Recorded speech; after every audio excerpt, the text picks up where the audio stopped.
और आदि आदि पुष्प और बिल्वपत्र सब कुछ पंचाक्षर मंत्रों से महादेव का पूजन कर सकते हैं। जो आपको मंत्र कंठस्थ है तो जरूर बोल सकते हैं, लेकिन कोई कंठस्थ नहीं है तो मन को कभी छोटा नहीं करना है। प्रारंभ से लेकर अंत तक पंचाक्षर मंत्रों से भगवान महादेव का पूजन हो सकता है। शिव महापुराण ग्रंथ में भगवान महर्षि वेदव्यास जी ने स्पष्ट कहा है, वेदोक्त मंत्र और शास्त्रोक्त मंत्रों के द्वारा जो पूजन करता है इसमें कभी गलती हो सकती है। देखिए पंचाक्षर मंत्रों से जो भगवान महादेव का पूजन करते इस पूजा में कोई गलती का भय नहीं रहता। इसलिए सामान्य मनुष्य पंचाक्षर मंत्रों से भगवान महादेव का पूजन करे। और ये भी भगवान महर्षि वेदव्यास जी ने कहा कि वेदोक्त शास्त्रोक्त मंत्र बोलकर भगवान महादेव की जो पूजा करते तो अनंत फल मिलता है, लेकिन अनंत फल की तुलना में कोटि गुना फल पंचाक्षर मंत्र से महादेव का पूजन करने से मिलता है। इसलिए भगवान शिव का पूजन करें, पंचाक्षर मंत्र से करें। और दुनिया के सभी मंत्रों का आश्रय हम नहीं कर सकते भाई, कितने मंत्र हैं, लेकिन सभी मंत्रों का सार, वेदों का उद्गम स्थान, सभी पुराणों का उद्गम स्थान, विज्ञान और विद्या का उद्गम स्थान ये पंचाक्षर मंत्र है। सुखम मुखोच्चार्य, सुख पूर्वक मुख में से निकलने वाला और दुनिया का सभी सुख देने वाला ये मंत्र है, पंचाक्षर मंत्र है। इसलिए आज से निरंतर आपके जीवा पर पंचाक्षर मंत्र रहे। कभी कभी विचार आता है कि भगवान विष्णु जी ने कोई कठिन मंत्र नारद जी को क्यों नहीं दिए? क्योंकि नारद जी जैसे विद्वान कौन, नारद जी जैसे प्रकांड कौन तपस्वी नारद जैसे, जो शिव तुल्य है नारद।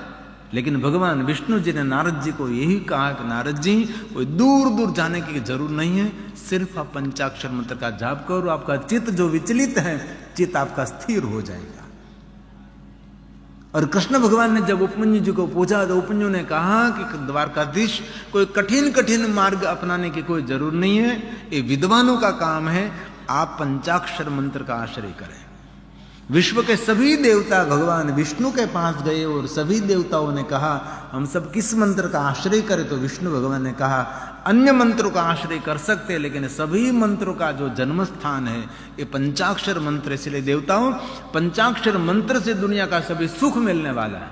इसलिए सब सुख संपत्ति सभी मन की कामना पूर्ण करने वाला मंत्र है। इसलिए आज से हम निर्णय लेंगे, हालता चलता बैठता उठता खाता पीता कोई भी स्थिति में हम पंचाक्षर मंत्र का जाप करेंगे। सभी कामना प्रयोग तो करो, 6 महीने के बाद देखो कुछ अलग क्रांति दिखाई देगी, लेकिन निरंतर आपके जीवा पर पंचाक्षर मंत्र होना चाहिए। भगवान विष्णु जी ने नारद जी को पहली बात बताई, भाल में भस्म का त्रिपुण करें। भगवान विष्णु जी ने दूसरी बात पंचाक्षर मंत्र की कही, नारद जी को पंचाक्षर मंत्र की महिमा भी बताई। और तीसरी बात भगवान विष्णु जी ने नारद जी को कहा, नारद सर्वांगेषु प्रयत्नेन, बहुत यत्न और प्रयत्न पूर्वक नारद जी रुद्राक्ष धारण करें। भगवान विष्णु ने कहा, नारद जी को कहा। कभी कभी विचार आता है कि क्यों अन्य माला पहनने के लिए नहीं कहा? ये विष्णु जी का सुंदर वाक्य है, हे नारद सर्वांगेषु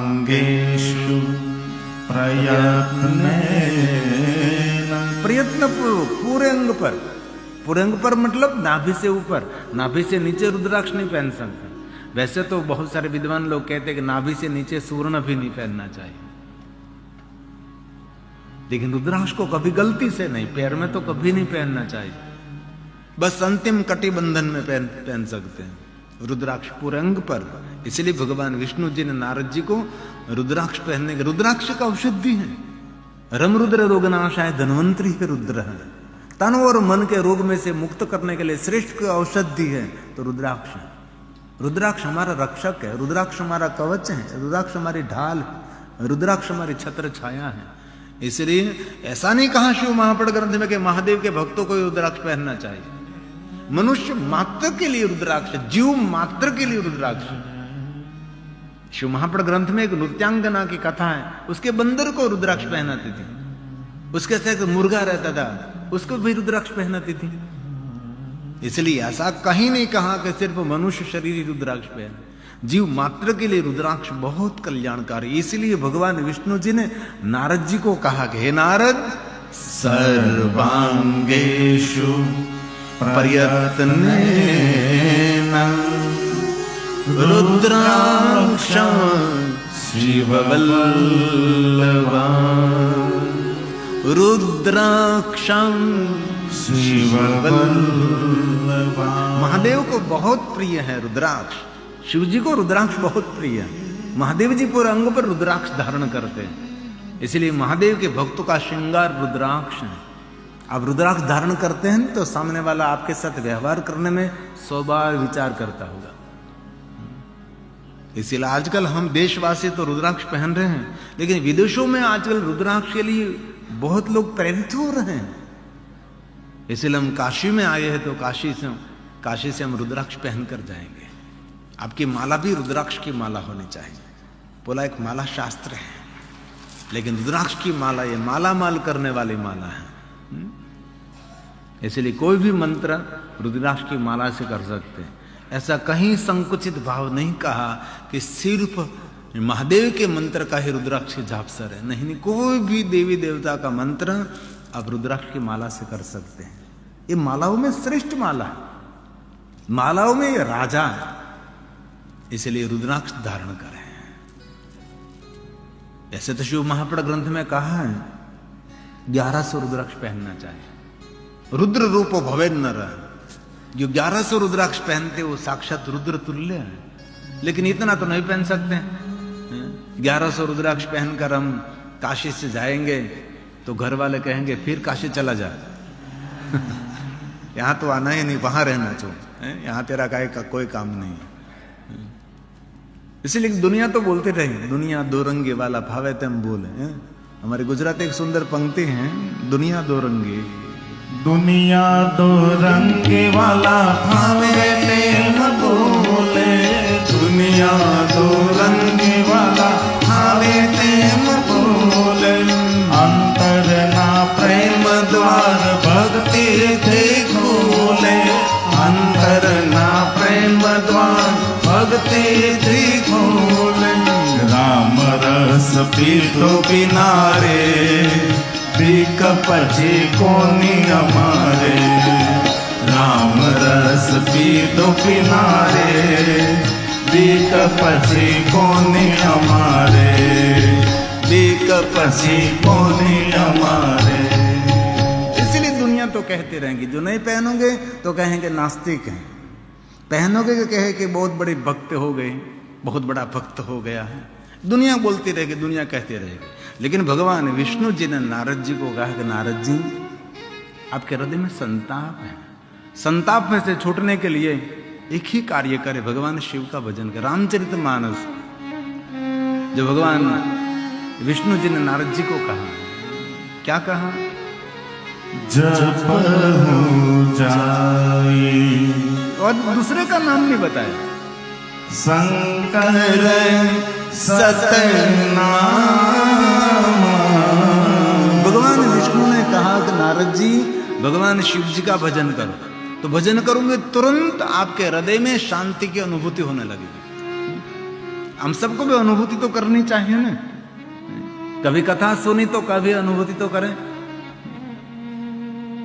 6 महीने निरंतर इस पंचाक्षर मंत्र का आराधन करें और लगातार रुद्राक्ष को धारण करें। कोई भी स्थिति में रुद्राक्ष को त्यागना नहीं है। जिस अपवित्रता का वर्णन यहां से मैंने न कर सको, ऐसी अपवित्र अवस्था में भी रुद्राक्ष पहन सकते हैं। जन्म से लेकर मृत्यु तक रुद्राक्ष पहनने का, सदैव रुद्राक्ष धार्य शिव आज्ञा। शूद्र की नारी भी 24 घंटे रुद्राक्ष पहन सकती है। हर मनुष्य के लिए रुद्राक्ष के कल्याणकारी है, मंगलकारी है। हम काशी में से जाएंगे तो हम रोज भस्म की बिंदी करेंगे, भस्म का त्रिपुंड करेंगे, रुद्राक्ष को धारण करेंगे और पंचाक्षर मंत्र का जाप करें। 6 महीने ये करो। और शिव महापुराण ग्रंथ में ज्यादातर 6 महीने की अवधि दिखाए, 6 मास तक अवधि करें। और कोई सदगुरु को धारण करे तो भी 6 मास तक आप प्रतीक्षा करें। आपके जीवन में कुछ परिवर्तन दिखाई देता है, 6 मास में जो कुछ परिवर्तन दिखाई दे तो समझ लेना चाहिए यही आपके लिए ये सदगुरु का स्थान है। परिवर्तन दिखाना चाहिए। सदगुरु मिलना जीवन में वो बहुत बड़ी जीवन की उपलब्धि है। मिले को ऐसो संत फकीर, पहुंचा दे भवदैया के तीर। ऐसा कोई साधु मिले, ऐसा कोई संत मिले, ये भगवान की बहुत कृपा होती है। भगवान की मैं नहीं मिलता, लेकिन मेरे स्वरूप में सदगुरु को मिला देता हूँ और तुझे भव पार करा देता हूँ। हमारी सुंदर एक भजन की पंक्ति है, मिले कोई ऐसो संत फकीर पहुँचाए भव दरिया के तीर। मिले कोई ऐसो संत फकीर पहुँचाए भव दरिया के तीर। प्रभु ने कहा कि मैं जब कृपा करता हूँ तब तो ऐसे साधु को मिला देता हूँ। धन्य वे साधु संगति बैनी भागे मिलो मने साधु पुरुष नो संग। जीवन में आवश्यक है, जीवन में जरूरी है, पथदर्शक मार्गदर्शक। जहाज को समंदर से पार उतारना है, यह जहाज जोखिम से भरा हुआ है, इसलिए भजन की पंक्ति है, जोखम भरियो जहाज हमारो नाविक उतारी देती। जोखम भरियो जहाज हमारो नाविक उतारी देती। करनी किनारो कोई तो बता दे, करनी किनारो कोई तो बता दे, कोई हमारो पीर पहुंचा दे भव दरिया के तीर। मिले कोई ऐसो संत फकीर पहुंचा दे भव दरिया के तीर पहुंचा दे भव दरिया के तीर पहुंचा दे भव दरिया के तीर। कहीं लोग ऐसे असमंजस में है कि रुद्राक्ष की पहनने की विधि क्या है। विधि तो बहुत है, मंत्र भी बहुत है, लेकिन भगवान शिव जी का मार्ग इतना सरल है, कुछ भी नहीं, बस रुद्राक्ष को स्नान करा दिया जल से अथवा गंगा जल से, भगवान महादेव को स्पर्श करा दिया, बस पंचाक्षर मंत्र का गायन कर लिया और भगवान महादेव को अपने सदगुरु के रूप में मानकर रुद्राक्ष को धारण कर लिया। बस जैसे ही कोई नारी अपने गले में मंगलसूत्र धारण करती तब निर्णय लेती है ये मेरा धनी है, ऐसे हम भी रुद्राक्ष को धारण करते तब धारण करते हैं महादेव मेरा धनी है, महादेव मेरा पति है, महादेव मेरा तारणहार है, महादेव मेरे लिए सब कुछ है, उनके शरण में मैं सुरक्षित हूं। उससे बड़ा सौभाग्य क्या होता है जिनके अंग पर रुद्राक्ष है। महादेव ने कहा कि हे पार्वती, मैं किसी के अंग पर रुद्राक्ष देखकर बहुत प्रसन्न रहता हूं। कितना प्रसन्न रहता हूं तो कि कोई पुरुष अपनी पत्नी के गले में स्वर्ण का मंगलसूत्र देखकर प्रसन्न रहता है, वैसे मैं किसी के गले में रुद्राक्ष को देखकर मैं सदैव प्रसन्न रहता हूं। मैं प्रसन्नता उसको देता हूं, इसलिए रुद्राक्ष पहने। ताप और संताप में से मुक्त होने के लिए भगवान विष्णु जी ने नारद जी को शिव भक्ति का ही मार्गदर्शन दिया है। और हमारा जीवन तो निरंतर तनावग्रस्त रहता है, हम तो निरंतर डिस्टर्ब ही रहते हैं। इसीलिए जीवन को सार्थक करने के लिए बाल में भस्म की बिंदी, मुख में शिव जी का नाम और अंग पर रुद्राक्ष हमारे जीवन के लिए ये बहुत बड़ा मूल्यवान है। अब भगवान विष्णु जी ने कहा, नारद जी आपने शिव गुणों को श्राप दिया, इसलिए आपका पुण्य का क्षय हुआ, इसलिए फिर से पुण्य अर्जित करने के लिए नारद जी शुणु शिव कथम नित्यम, अब भगवान महादेव की कथा का श्रवण करें। किसने कहा? विष्णु भगवान ने कहा, शुणु शिव कथाम नित्यम। रोज सुने, एक भी सुन लिए हम नहीं, रोज कथा सुने, रोज कथा सुने, सुनते ही रहो, सुनते ही रहो। एक बार सुन लिया और छोड़ दिया नहीं, निरंतर सुनते रहो। शुणु नित्यम, ऐसा नहीं कहा शुणु शिव कथा, शुणु शिव कथा नित्यम। वद शिवीं कथां सदा। भगवान महादेव की कथा का श्रवण करने के बाद कथा का मनन करें। हमने कथा सुनी और कथा में से क्या चुन लिया? कथा तो 3 घंटे लगातार हमने श्रवण किया, लेकिन इसमें से हमने क्या लिया? आप कोई सुवर्ण के स्टोर में गए, सुवर्ण की दुकान में गए, तो सुवर्ण में तो बहुत सारे गहने होते हैं, कितने गहने होते हैं, लेकिन इनमें से आपने क्या ग्रहण किया? आपने इनमें से क्या पहना? इसलिए इस बात का चिंतन करें आप। और कहा महादेव के भक्तों के संग में रहकर शिव भक्तों की सेवा करो। दूसरों की सेवा करना बहुत बड़ा मूल्य होता है। और तीर्थ में हम आए तो तीर्थ में कुछ सत्कर्म हो तो बहुत बड़ा मूल्य है उनका। इसलिए भगवान विष्णु जी ने कहा पूज्य स्वाति यत्नेन शिव भक्तान पुनः पुनः। महादेव के भक्तों के संग में रहो। भगवान महादेव के भक्तों के सद्गुणों का बहुत वर्णन है। भगवान शिव जी के भक्त किसको कहते हैं आप?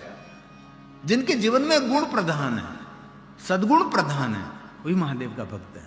जिनके जीवन में माधुर्य है, जिनके जीवन में प्रसन्नता है, जिनके जीवन में सभी गुणों का खजाना है, वो महादेव का भक्त है। महादेव तो भक्त निरंतर भगवान महादेव की भक्ति में, महादेव के भजन में लीन रहता है। ऐसे महादेव के भक्तों के संग में रहकर महादेव के भक्तों की सेवा करो। और शिव भक्तों की सेवा करने से भगवान महादेव की सेवा का भी फल मिलता है। इसीलिए नारद भगवान महादेव की कथा का श्रवण करें। और नवोदय भक्ति में कथा श्रवण करना वो श्रेष्ठ भक्ति है। कथा सुननी चाहिए। कितने ही पढ़े लिखे हम हैं, लेकिन कथा हमारे लिए औषधि है, कथा हमारे लिए जड़ी बूटी है, कथा हमारी एक दवा है। इसलिए कथा तो श्रवण करना ही चाहिए। कथा श्रवण नहीं की तो समझो हमारा जीवन अधूरा है। इसीलिए ऋषि मुनि कथा श्रवण करते हैं, देवता कथा श्रवण करते हैं। जहां भगवान की कथा का प्रारंभ होता है वहां देवता, कोई आह्वान नहीं किया तो भी वहां देवता पहुंच जाते हैं। सूक्ष्म रूप धारण करके वहां देवता कथा का श्रवण करते हैं, क्योंकि कथा श्रवण ही पहली भक्ति है। और भगवान ने जिह्वा दी है तो भगवान का कीर्तन करें। भगवान ने सुंदर सुमन दिया है तो उसे भगवान का चिंतन मनन करें। साधन नहीं महासाधन। भगवान तक पहुंचने के लिए श्रेष्ठ हमारी साधन है। कोई कहे मुझे भक्ति मार्ग में प्रवेश करना है तो मैं क्या करूं, तो उसको कह दीजिए कथा श्रवण करें। भक्ति मार्ग में मुझे प्रवेश करना है तो मैं क्या करूं, तो उसको कहो प्रभु नाम का कीर्तन करें। मुझे भक्ति मार्ग में प्रवेश करना है तो क्या करूं, तो कि मनसा मननम तस्य, मन से भगवान शिव जी का मनन करें।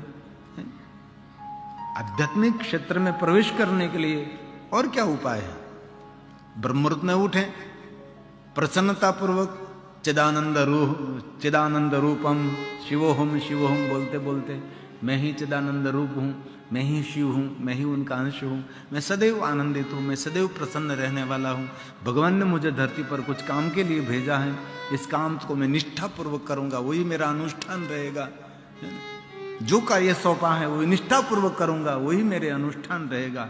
ऐसा भाव प्रकट करते हुए ईश्वर को याद करते करते अपने दिन का प्रारंभ करें। और जितना समय मिले इतने समय प्रभु की कथा का श्रवण करें। आध्यात्मिक मार्ग में प्रवेश करने के लिए करें तो करें, क्या करें? व्यायाम करें, प्राणायाम करें, मानसिक आरोग्य को अर्जित करें और शारीरिक आरोग्य का जतन करें। दोनों आरोग्य के साथ भगवान का भजन अर्चन पूजन निरंतर करते रहें। नारद जी ने भगवान विष्णु को कहा कि भगवान आपने मुझे कथा श्रवण के लिए कहा, तो मैं कथा सुनने के लिए कहाँ जाऊं? तब भगवान विष्णु जी ने नारद जी को कहा कि नारद, कथा श्रवण करने के लिए कोई दूर जाने की जरूर नहीं है, आप आपके पिता ब्रह्मा के पास जाओ। तो भगवान विष्णु जी ने ब्रह्मा के कहा, तो नारद जी भगवान विष्णु को प्रणाम करते हुए, शिव जी का स्मरण करते हुए ब्रह्मलोक में गए। पितामह ब्रह्मा जी को प्रणाम किया, साष्टांग प्रणाम किया, दंडवत प्रणाम किया, ब्रह्मा जी की परिक्रमा की, फिर से प्रणाम, फिर से साष्टांग और फिर से दंडवत किया। यही शिष्टाचार, वडिलों के साथ कैसा हमारा व्यवहार होना चाहिए, ये नारद जी सिखा रहे हैं। एक बात कहूं, आप देवताओं की पूजा करो, अर्चन करो, दान करो, सेवा करो, यज्ञ करो, तीर्थ यात्रा करो, लेकिन सभी का फल कहाँ से मिलता है पता?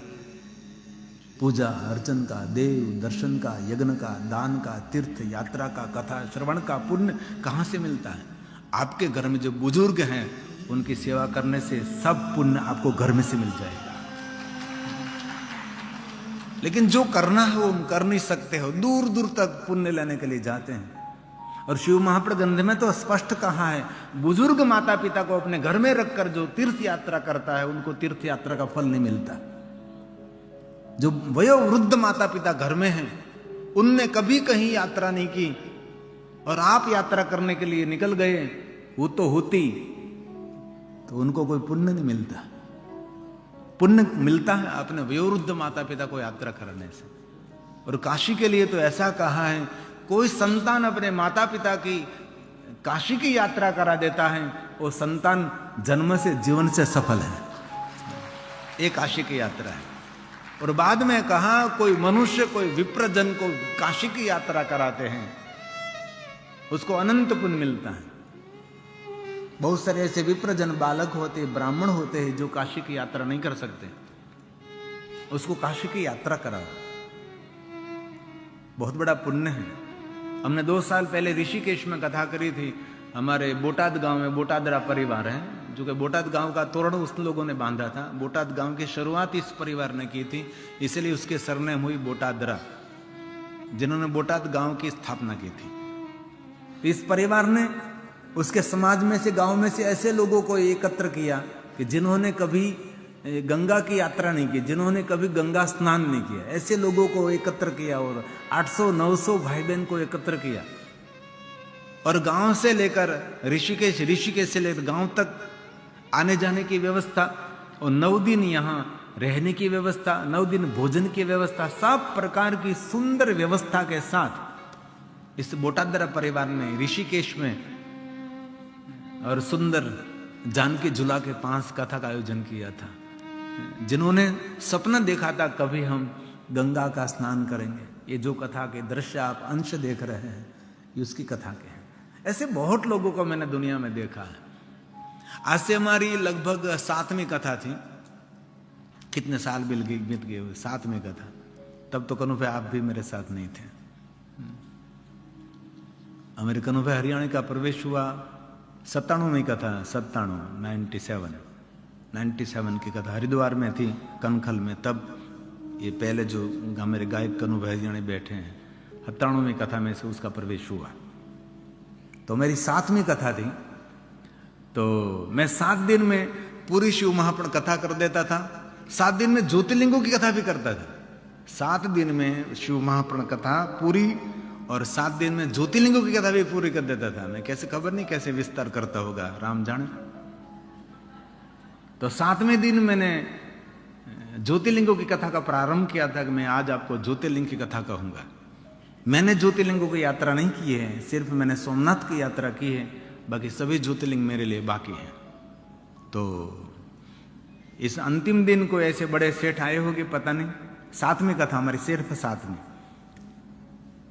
तो मैंने ऐसा कह दिया, बस मैंने ज्योतिर्लिंग की यात्रा नहीं की है, तो मैं हम वांग्मय स्वरूप में यात्रा करेंगे, शब्द स्वरूप में हम यात्रा करेंगे। इस 12 ज्योतिर्लिंग की कथा सुनने से 12 ज्योतिर्लिंग की यात्रा का फल मिलता है, ऐसा मैंने बोल दिया। तो सेठ कथा के बीच में खड़े हो गए। ऐसे किया, मैं जो उसको कुछ बोलना था तो मैंने कहा बोलो सेठ बाबा। छोटी सी आयोजन था, बस स्टेज की इतनी जगह में होगी। कितने श्रोता हो गए? लगभग 150 के आसपास श्रोता रहे होंगे।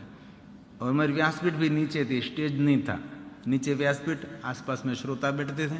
मेरे 3 संगीतकार थे, एक हमारे फूलनाथ जी थे, एक हमारे राम भैया थे तबला में, एक गोपाल बाबू थे, गोपाल भाई हरियाणी, इसका बेटा राम और फूलनाथ। 3 संगीतकार मेरे, मंजीरा, हारमोनियम और तबला। मैंने कहा बोलो बाबा जी, सेठ जी। तो सेठ जी ने कहा कि आपने 12 ज्योतिर्लिंग की यात्रा नहीं की है और वांग्मय स्वरूप में यात्रा करने जा रहे हैं। तो मैं कलकत्ता से आया हूँ और कल ही मैं कलकत्ता से अमरेली आया और किसी ने मुझे बताया कि भीमनाथ महादेव मासियाड़ा महादेव की कथा चल रही थी। तो मैं तुरंत यहाँ कथा सुनने के लिए मैं पहुँच गया। तो ये कथा पूर्ण होने के बाद आपके पास जितना समय, इतने समय 12 ज्योतिर्लिंग की यात्रा की व्यवस्था मैं स्वयं करूंगा, आप 12 ज्योतिर्लिंग की यात्रा के लिए निकलें। और उनकी ओर से मैंने सभी ज्योतिर्लिंगों की यात्रा की थी। उसने हमारी पूरी व्यवस्था कर ली थी, गाड़ी की व्यवस्था, रहने की, भोजन की, सभी सुविधा लेकर तब मैंने ज्योतिर्लिंग की यात्रा कर ली थी। बाद में तो कथा के माध्यम से ज्योतिर्लिंग की यात्रा का प्रारंभ किया। इसलिए कोई कभी किसी को यात्रा कराना वो भी बहुत बड़ा पुण्य है। इसमें हमारे सभी, मेरे उमेश भाई नंदा परिवार से बहुत सारे परिवार उमेश भाई की ओर से आए हैं। यहाँ रहने की व्यवस्था, भोजन की व्यवस्था, सब मेहमानों की व्यवस्था इस उमेश भाई ने की है। तो आपको तो पुण्य मिलेगा, लेकिन आपका पुण्य कम नहीं होगा। आप जो यहाँ काशी निवास कर रहे हैं आपको तो पुण्य मिलेगा, लेकिन आपका पुण्य कम नहीं होगा। लेकिन आपसे अधिक पुण्य के अधिकारी ये उमेश भाई नंदा परिवार है, क्योंकि काशी की यात्रा करा रहे हैं और हम सब कथा सुन रहे हैं। पुण्य की वृद्धि हो रही है, हमारा पुण्य कम नहीं हो रहा है। लेकिन जिनके माध्यम से हम सबको कथा श्रवण करने का अवसर मिल रहा है उनको अनंत पुण्य मिलता है। इसलिए घर में बुजुर्ग है तो उसका बहुत आदर करें, बहुत सेवा करें, बहुत सेवा करें। यहां से हम दृढ़ संकल्प करके जाएंगे, अरे आसपास में कोई बुजुर्ग रहता है उसकी भी सेवा करो।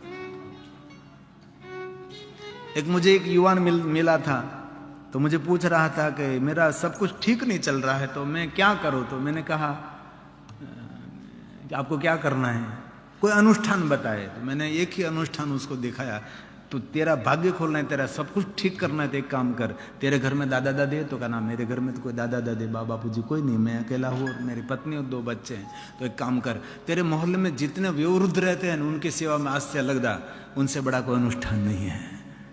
इसमें से कोई बुजुर्ग का आशीर्वाद मिल जाएगा, तेरा भाग्य खुल जाएगा। और बहुत सालों के बाद मुझे अभी मिला था तो कहता था बापू कथा करने का अवसर आप दीजिए।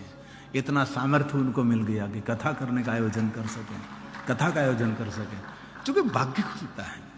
बुजुर्गों की सेवा करने से, वयोवृद्ध व्यक्ति की सेवा करने से, बच्चों को प्रसन्न करने से। कभी बाल मंदिर में भी जाइए, जब बच्चे छोटे छोटे बच्चे पढ़ते हैं वहां खिलौने का दान कर। शिवपुराण ग्रंथ में कहा बच्चों को खिलौना अर्पण करने से बच्चे बहुत प्रसन्न रहते हैं, बालक बहुत प्रसन्नता पूर्वक अंदर से आशीर्वाद देते हैं। ऐसे बहुत सारे सत्कर्मों का वर्णन है। कभी छोटे छोटे झोपड़े हैं वहां जाइए, कभी रोड पर जा रहे हैं तो रोड पर रोड बनाने का काम कर रहे हैं सभी मजदूर, उसके बच्चे हैं, उनको कपड़े पहनाइए। भगवान को तो रोज हम सुंदर सुंदर वाघा पहनाते हैं, भगवान बाल गोपाल के सामने हम खिलौने करते, खिलौने खेलते, बहुत बहुत कुछ करते हैं, लेकिन ऐसा भी कभी कुछ करें। नारद जी ने सुंदर पिता ब्रह्मा के साथ व्यवहार किया। ब्रह्मा जी को हाथ जोड़कर कहा कि हे पितामह ब्रह्मा जी, आप मुझे महादेव की कथा कहिए। तब ब्रह्मा जी उनके आसन से खड़े होकर पुत्र नारद को प्रणाम करने लगे। तब नारद के मन में संशय हुआ कि मुझे मेरे पिता क्यों प्रणाम कर रहे हैं।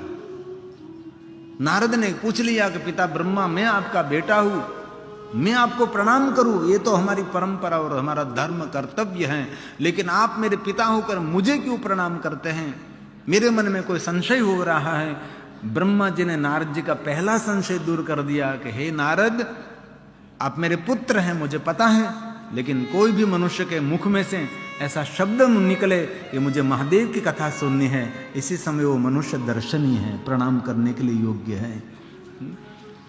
मुख में बोलने मात्र से कि मुझे महादेव की कथा श्रवण करनी, इतना बोलने मात्र से वो प्रणम्य है।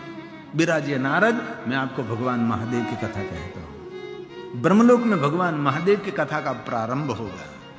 और ब्रह्मा ने कहा, नारद, लोक हित कर लिए, लोक कल्याण के लिए, लोका नाम हित काम्या, जगत हित के लिए मैं आपको भगवान महादेव की कथा कहूंगा। कथा क्यों? जगत हित के लिए, लोक हित के लिए,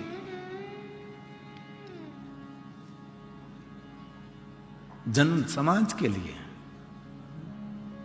इसीलिए हर व्यक्ति अपने गांव में कथा क्यों करते हैं? जगत का हित हो, लोक हित हो, लोक कल्याण हो। यहां तो बहुत हमारी कम संख्या, इतनी बड़ी संख्या है नहीं। हम जितने आए हैं यात्री, क्योंकि यात्रा धामों में श्रोताओं की संख्या जितने साथ में इतने श्रोता सुनते हैं, बहुत लोग नहीं भी आते। हरिद्वार में भी ऐसा होता है, लेकिन हमारे गांव में जब हम कथा करते हैं तो उसका रूप, उसका स्वरूप बहुत बड़ा हो जाता है। इसीलिए लोकहित के लिए कथा सुनकर सब अपने जीवन को परिवर्तन नहीं करते, लेकिन बहुत लोग कथा सुनने के बाद अपने जीवन में कुछ नए नियम को धारण करते, अपना कोई नया जीवन शुरू कर देते हैं।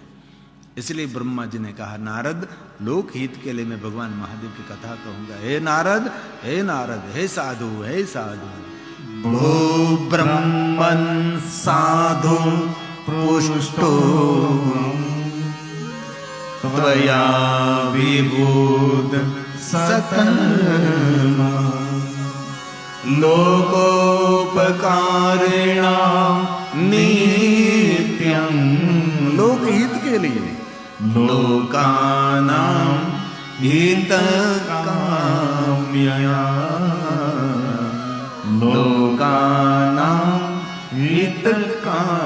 लोकहित के लिए, जगत हित के लिए। हे नारद जी, मैं आपको भगवान महादेव की कथा कहूंगा, लेकिन मैं शंकर भगवान की कथा का प्रारंभ करूं इससे पहले मैं महादेव को प्रणाम कर लूं। ब्रह्मा जी ने नारद के समक्ष भगवान महादेव की वंदना की है।